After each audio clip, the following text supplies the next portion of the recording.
Good day. My study is about inclusive education and learning achievements, basis for public elementary schools intervention program in primary grade levels. By the way, I'm Rexmar Ganan from Pulusahi Elementary School. So this study focuses on the following points. One is inclusion, next is learning achievement, then primary grades and global and national issues. The study aimed to answer the following questions. Assessed by the primary grade teachers, what is the extent of inclusive education implementation in public elementary schools in terms of objectives, activities, practices, and feedbacks? What is the level of learning achievements of primary graders in terms of written works and performance tasks? 3. What is the relationship between inclusive education implementation and level of learning achievements of primary graders? 4. Based on the analysis, what intervention program for inclusive education and the learning achievements of primary grade pupils in public elementary schools of Bungabong District may be proposed? The study also considered this hypothesis. There is no significant relationship between inclusive education implementation and level of learning achievements of primary graders. The areas and major focus of this research evolve around the assessments by the primary grade teachers on the extent of inclusive education implementation in public elementary schools of Bungabong District. The research study was limited only to 69 respondents who were chosen considering the total enumeration technique to answer the questionnaire. Administration was done during the current year 2021 to 2022 in Bungabong Oriental, Mindoro. The study considered the following theories. One is the Rutgers Social Learning Theory, Social Learning Theory advanced by Albert Bandura. Field 2. This study considered the IVDV conceptual framework.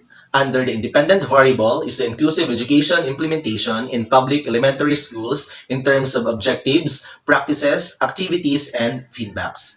Under the dependent variable is the learning achievements of primary graders in terms of written work and performance tasks. It's aimed to know the correlation between the independent variable, which is the inclusive education implementation in public elementary schools, and the dependent variable, which is the learning achievements of primary graders.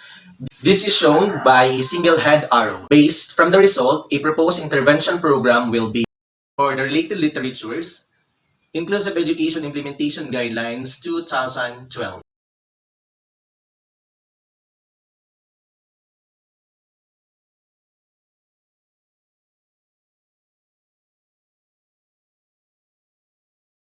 The study was finalized through the support of the following study.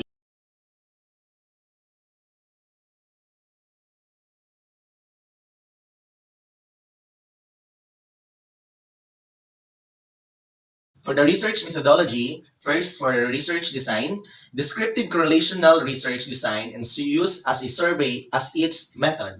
For the respondents, the research study is limited only to 69 respondents who were chosen considering total enumeration method. For the data collection, researcher-made questionnaire. And for the data analysis, statistical treatments were weighted mean, t-test, and Pearson's R.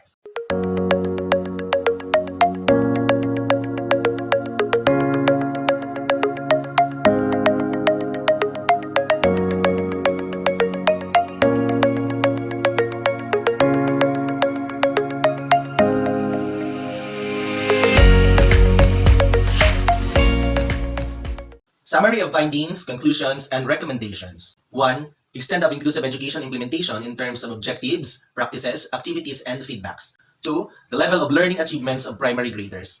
3. The significant relationship between the implementation of inclusive education and learning achievements of primary grade pupils' learning achievements. For the conclusion, the inclusive education implementation had been perceived high observed and evidently considering its objectives, practices, activities, and feedbacks. Achievements of the primary grade pupils, particularly those who have special needs and are part of the indigent community in terms of written works and performance tasks are both addressed moderately through the inclusivity in education. The implementation of inclusive education had been observed having a direct effects to the learning achievements of the primary grade pupils in Bungabong District. For the recommendation, encourage the rest of the schools within the locality to seek and map out all those students who have special needs. 2. To further enhance the learning achievement of the students, every school must have considered the conduct. 3. Parents and teachers may continuously exhibit supports by sustaining pupils' need to give the most interesting development programs. 4. Parents and teachers continuously consider the aspects that give the students opportunities to acquire fundamental learning skills. Integration of pieces of training and program can be prepared and implemented. 6. Other schools could have considered and used the prepared intervention program to address the learning challenges of those learners who have learning difficulties. Studies using different variables and indicators on the implementation of inclusive education should be conducted in the future with a wider area of coverage and number of respondents. That ends my presentation. Thank you.